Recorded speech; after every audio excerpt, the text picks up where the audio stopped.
మనిషి జీవితం ఏంటి? 2 కుల్లి కాలువల నుంచి వాడి ప్రయాణం అయ్యింది. 2 కుల్లి కాలువ, ఒకటి పురుషుని కాలువ, రెండోది స్త్రీ కాలువ. 2 అంగాల నుంచి వాడు ప్రయాణం అయినటువంటి వ్యక్తి.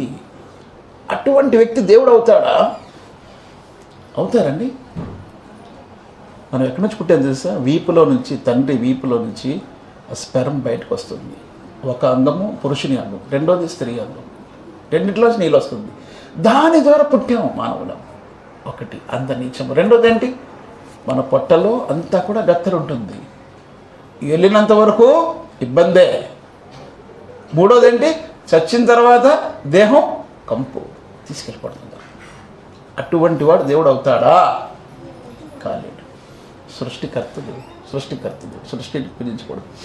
కాబట్టి ఈ విషయాలు మనం తెలుసుకొని ఎప్పుడైతే ఆయన్ని నమ్ముకుంటామో, ఆయన్ని ఆరాధిస్తామో, అప్పుడు శాశ్వతమైన స్వర్గానికి వెళ్తాము, లేకపోతే నరకానికి గురి అయిపోతాము.